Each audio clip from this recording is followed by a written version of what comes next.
بسم اللہ الرحمن الرحیم۔ تفسیر ہدایت القرآن جلد 1، ریکارڈنگ نمبر 9، صفحہ نمبر 86۔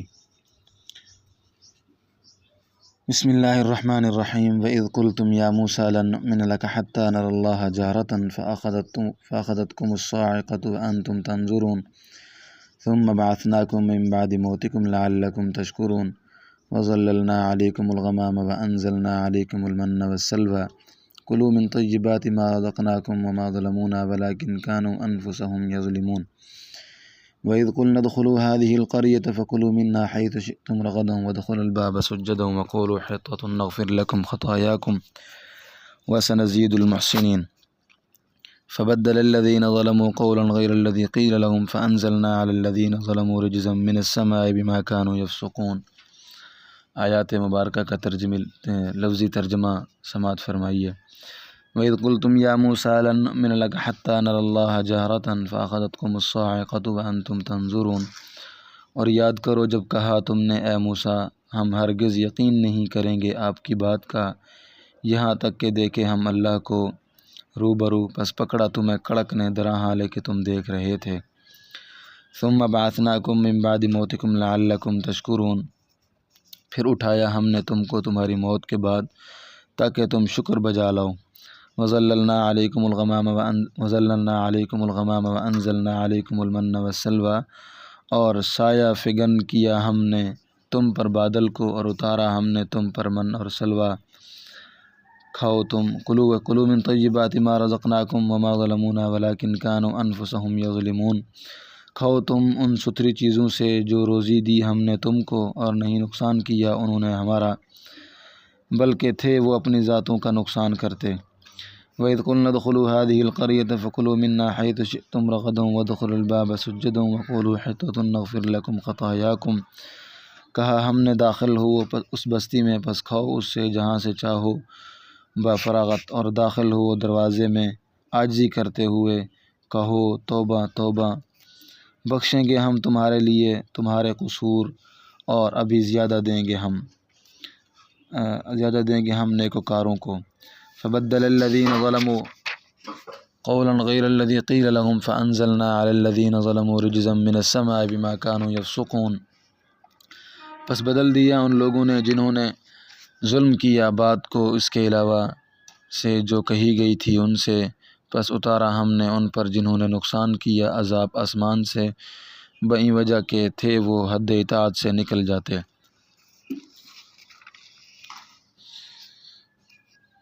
مختصر ترکیب سماعت فرمائیے۔ جہرتاً باب فتح کا مصدر ہے، آشکارا، روبرو، کھلم کھلا۔ من شبنمی گوند جو وادی یتی میں اسرائیلیوں کے کھانے کے لیے درختوں کے پتوں پر جم جاتا تھا، اسم ہے۔ سلویٰ بٹیر تتر کی قسم کا ایک چھوٹا پرندہ، اسم جنس ہے۔ رغداً ابھی آیت 35 میں گزرا۔ سجداً ادخلوا کی ضمیر فاعل سے حال ہے اور معروف سجدہ مراد نہیں، بحالت سجدہ داخل ہونا ممکن نہیں بلکہ جھکتے ہوئے عاجزی کرتے ہوئے داخل ہونا مراد ہے، جیسے آدم علیہ السلام کے واقعہ میں سرینڈر کرنا مراد ہے۔ حطۃ کے معنی ہے اختلاف، بعض کے نزدیک اترنے کی حیت کا نام حطہ سے مشتق ہے جس کے معنی بلندی سے اترنے کے ہیں۔ بدل کے دو مفعول ہوتے ہیں اور دونوں حرف جر کے بغیر بھی آتے ہیں۔ بنی اسرائیل کے 70 آدمیوں کو ایک واقعہ میں اللہ تعالیٰ نے مرنے کے بعد زندہ کیا۔ بنی اسرائیل صاحبزادے تھے، حضرت یعقوب علیہ السلام کی اولاد تھے، انہوں نے ہر چند نافرمانیاں کی مگر اللہ تعالیٰ نے ہر بار ان پر احسان کیا، ان کے گناہوں کو معاف کیا اور اپنا فضل ان کے شامل حال کیا۔ آئندہ چند واقعات میں یہ بات واضح ہوگی۔ واقعہ: حضرت موسیٰ علیہ السلام کوہ طور سے تورات لے کر آئے، قوم سے کہا اللہ نے یہ کتاب عنایت فرمائی ہے، اس پر عمل کرو۔ قوم کے نالائقوں نے کہا ہم کیسے یقین کریں کہ یہ اللہ کی کتاب ہے، آپ 40 دن غائب رہے، ہو سکتا ہے آپ خود تصنیف کر لائے ہوں۔ موسیٰ علیہ السلام نے فرمایا آؤ اللہ پاک سے کہلوا دوں۔ لوگوں نے 70 آدمی منتخب کیے، انہوں نے اللہ کا کلام سنا مگر کہنے لگے ہم نے آواز سنی مگر کون بولا یہ ہم نے نہیں جانا، اللہ پاک ہمارے روبرو آ کر فرمائے تو ہم مانیں گے۔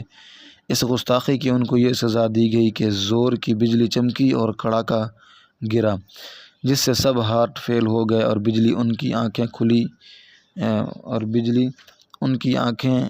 کھلی تھیں اور گری۔ اب موسیٰ علیہ السلام کو فکر لاحق ہوئی کہ قوم کہے گی تم نے خود کسی طرح ان کو ہلاک کیا، چنانچہ دعا فرمائی اور اللہ نے سب کو مرے پیچھے زندہ کیا۔ یہ اللہ کا بنی اسرائیل پر احسان تھا۔ وَإِذْ قُلْتُمْ يَا مُوسَىٰ لَن نُّؤْمِنَ لَكَ حَتَّىٰ نَرَى اللَّهَ جَهْرَةً فَأَخَذَتْكُمُ الصَّاعِقَةُ وَأَنْتُمْ تَنظُرُونَ ثُمَّ بَعَثْنَاكُم مِّن بَعْدِ مَوْتِكُمْ لَعَلَّكُمْ تَشْكُرُونَ۔ ترجمہ، اور یاد کرو جب تم نے کہا اے موسیٰ ہم ہرگز آپ کی بات نہیں مانیں گے جو کلام ہم نے سنا وہ اللہ کا کلام ہے، تاکہ ہم اللہ کو کھلی آنکھوں دیکھ لیں۔ یعنی اللہ تعالیٰ ہمارے روبرو آ کر فرمائیں کہ میں نے موسیٰ کو تورات دی، پس کڑک نے تمہیں پکڑ لیا اور تم دیکھتے رہ گئے، پھر ہم نے تم کو زندہ کر دیا تمہارے مرنے کے لیے بعد تاکہ تم شکر بجا لاؤ۔ میدان تیہ میں بنی اسرائیل پر بادل نے سایہ کیا اور کھانے کے لیے اللہ نے من و سلوہ اتارا۔ بنی اسرائیل کو 40 سال کے لیے میدان تیہ میں محصور کر دیا گیا تھا۔ وہاں ان کے خیمے پھٹ گئے اور دھوپ کی تیش ستانے لگی اور کھانے کے بھی لالے پڑ گئے، تو اللہ نے ان پر کرم فرمایا، دن بھر بادل ان پر سایہ فگن رہتا اور کھانے کے لیے من و سلوہ ملنے لگا۔ من میٹھا شبنمی گوند تھا جو پتوں پر جم جاتا تھا، اور سلوہ بٹیرے چھوٹے تتر پڑاؤ کے پاس جمع ہو جاتے۔ بنی اسرائیل حلوہ کھاتے اور کباب کا لطف اٹھاتے۔ اللہ نے فرمایا یہ لطیف و لذیذ غذا کھاؤ مگر ضرورت سے زائد مت لو، یہ نعمتیں ہمیشہ تمہیں ملتی رہیں گی۔ مگر انہوں نے حرص سے ذخیرہ کیا تو گوشت سڑنے لگا، یہ انہوں نے اپنا نقصان کیا۔ پھر جب انہوں نے مسور، ککڑی اور لہسن پیاز مانگی تو یہ نعمتیں بند ہو گئیں، یہ انہوں نے اپنے اوپر ظلم کیا۔ وَظَلَّلْنَا عَلَيْكُمُ الْغَمَامَ وَأَنزَلْنَا عَلَيْكُمُ الْمَنَّ وَالسَّلْوَىٰ كُلُوا مِن طَيِّبَاتِ مَا رَزَقْنَاكُمْ وَمَا ظَلَمُونَا وَلَٰكِن كَانُوا أَنفُسَهُمْ يَظْلِمُونَ۔ ترجمہ، اور ہم نے تم پر بادل کا سایہ کیا اور ہم نے تم پر من و سلوہ اتارا، کھاؤ اس پاکیزہ روزی میں سے جو ہم نے تمہیں عطا کی۔ اور انہوں نے حکم کی خلاف ورزی کر کے ہمارا کچھ نہیں بگاڑا، بلکہ انہوں نے اپنے پیروں پر تیشہ زنی کی۔ اسارت کے زمانہ میں بنی اسرائیل کو ایک بستی میں جانے کی اجازت ملی۔ برطانیہ میں ہلکے قیدیوں کو سال میں ہفتہ 2 ہفتہ کے لیے گھر جانے کی چھٹی ملتی ہے۔ بنی اسرائیل کو بھی میدان تیہ کے اسارت کے زمانہ میں جب وہ من و سلوہ کھاتے کھاتے اوب گئے تو ایک شہر میں جانے کی اجازت ملی تاکہ وہاں جو چاہیں آسودہ ہو کر کھائیں، مگر ساتھ ہی حکم دیا کہ بستی میں عاجزی سے سر جھکاتے ہوئے داخل ہونا اور منہ سے توبہ توبہ پکارنا، ہم تمہاری خطائیں معاف کریں گے اور نیکوکاروں کو اور نوازیں گے۔ مگر وہ ناہنجار سینہ تان کر گیہوں پکارتے داخل ہوئے، ان کی سزا میں ان پر بلیگ مسلط کیا گیا، جس سے ایک دن میں 70 آدمی مارے گئے۔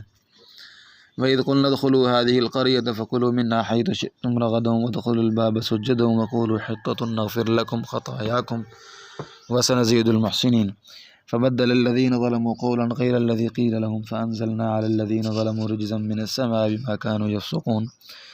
ترجمہ، اور یاد کرو جب ہم نے کہا یعنی اجازت دی اس بستی میں جاؤ اور وہاں سے جو چاہو آسودہ ہو کر کھاؤ، اور دروازے میں سر جھکا کر عاجزی اور تواضع سے داخل ہو اور کہو خطا معاف فرما، ہم تمہاری خطائیں بخش دیں گے اور نیکوکاروں کو مزید نوازیں گے۔ پس ظالموں نے بات کو یعنی حطتن کو بدلا اس کے علاوہ سے جس کا حکم دیا گیا تھا، یعنی حطتن کی بجائے حنطتن کہا۔ پس ہم نے ان ظالموں پر ان کی نافرمانی کی وجہ سے آسمانی عذاب اتار دیا۔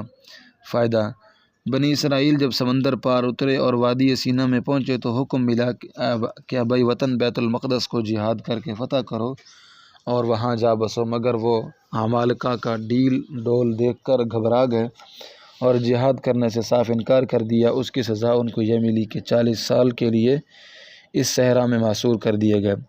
یہ واقعہ اس اسارت کے زمانے کا ہے، ابھی ان کو بیت المقدس جانا نصیب نہیں ہوا، وہ تو موسیٰ علیہ السلام کی وفات کے بعد طالوت کے زمانہ میں جائیں گے۔ اس اسارت کے زمانہ میں بادل ان پر سایہ کرتا تھا اور کھانے کے لیے من و سلوہ ملتا تھا، مگر حکم تھا کہ وہ ذخیرہ نہ کریں اور کوئی دوسری غذا طلب نہ کریں، مگر انہوں نے ذخیرہ کرنا شروع کیا، پس گوشت سڑنے لگا، من و سلوہ ملنا بند ہو گیا۔ یہ انہوں نے اپنے اوپر ظلم کیا اور من و سلوہ کی جگہ مسور اور لہسن پیاز مانگی تو وہ بھی ان کو اسی بستی میں ملی۔ اس کا ذکر ایک آیت کے بعد آ رہا ہے۔ اس بستی کا نام علماء اریحا بتاتے ہیں۔ بسم اللہ الرحمن الرحیم وَإِذِ اسْتَسْقَىٰ مُوسَىٰ لِقَوْمِهِ فَقُلْنَا اضْرِب بِّعَصَاكَ الْحَجَرَ فَانفَجَرَتْ مِنْهُ اثْنَتَا عَشْرَةَ عَيْنًا قَدْ عَلِمَ كُلُّ أُنَاسٍ مَّشْرَبَهُمْ كُلُوا وَاشْرَبُوا مِن رِّزْقِ اللَّهِ وَلَا تَعْثَوْا فِي الْأَرْضِ مُفْسِدِينَ۔ آیات مبارکہ کا لفظی ترجمہ سماعت فرمائیے۔ وَإِذِ اسْتَسْقَىٰ مُوسَىٰ لِقَوْمِهِ فَقُلْنَا اضْرِب بِّعَصَاكَ الْحَجَرَ، اور یاد کرو جب پانی مانگا موسیٰ نے اپنی قوم کے لیے، پس کہا ہم نے مار اپنی لاٹھی فلاں پتھر پر، پس بہہ پڑے اس سے۔ فانفجرت منه اثنتا عشرة عینا قد علم كل أناس مشربهم كلوا واشربوا من رزق الله ولا تعثوا في الأرض مفسدين۔ پس بہہ پڑے اس سے 12 چشمے، بالتحقیق جانی سب لوگوں نے اپنی گھاٹ، کھاؤ اور پیو روزی سے اللہ کی، اور مت پھیلو زمین میں فساد مچاتے ہو۔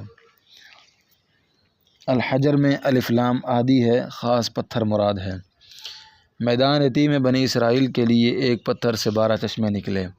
یہ قصہ بھی وادی یتی کا ہے۔ وہاں من و سلوہ تو ملنے لگا مگر پانی نہیں تھا۔ موسیٰ علیہ السلام نے دعا کی، حکم ملا کہ فلاں پتھر پر اپنی لاٹھی مارو، فوراً ہی 12 چشمے پھوٹ نکلے۔ بنی اسرائیل کے 12 خاندان تھے، سب نے ایک ایک چشمہ لے لیا، اور اللہ نے فرمایا من و سلوہ کھاؤ اور چشموں کا پانی پیو، زمین میں اودھم مت مچاؤ، سکون سے رہو۔ جب آدمی شکم سیر اور سیراب ہوتا ہے تو شرارت سوجتی ہے، اس لیے اس کی ممانعت کی۔ سوال: پتھر سے چشمے کیسے پھوٹے؟ پتھر میں پانی کہاں؟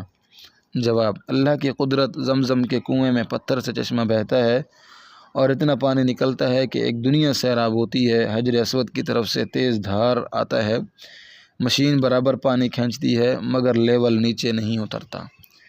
وَإِذِ اسْتَسْقَىٰ مُوسَىٰ لِقَوْمِهِ فَقُلْنَا اضْرِب بِّعَصَاكَ الْحَجَرَ فَانفَجَرَتْ مِنْهُ اثْنَتَا عَشْرَةَ عَيْنًا قَدْ عَلِمَ كُلُّ أُنَاسٍ مَّشْرَبَهُمْ كُلُوا وَاشْرَبُوا مِن رِّزْقِ اللَّهِ وَلَا تَعْثَوْا فِي الْأَرْضِ مُفْسِدِينَ۔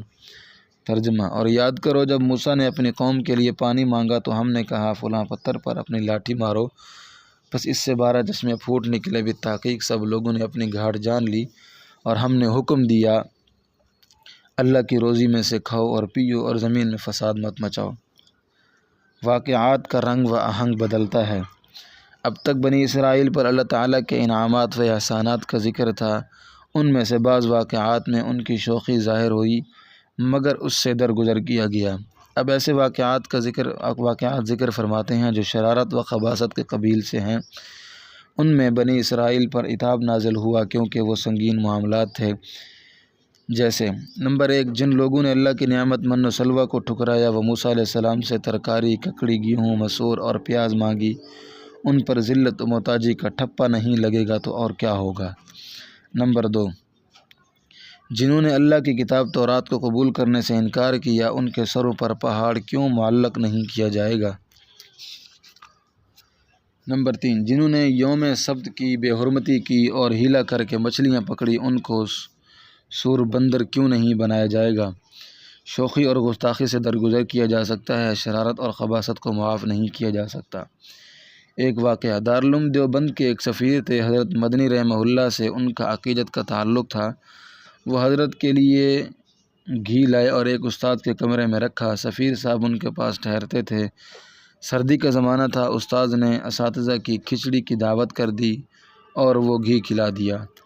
جب حضرت مدنی سفر سے لوٹے تو سفیر صاحب نے شکایت کی۔ حضرت نے فرمایا آپ گھی میرے لیے تو لائے تھے، میں نے اس کو مباح کر دیا۔ وہ منہ تکتے رہ گئے۔ دوسرا واقعہ: دارالعلوم دیوبند کے ایک استاذ مجرد تھے، دل بہلانے کے لیے مرغیاں بکریاں پالتے تھے۔ طلباء نے ان کا بکرا ذبح کر کے اساتذہ کی دعوت کر دی۔ بکرے کے مالک استاذ بھی دعوت میں تھے۔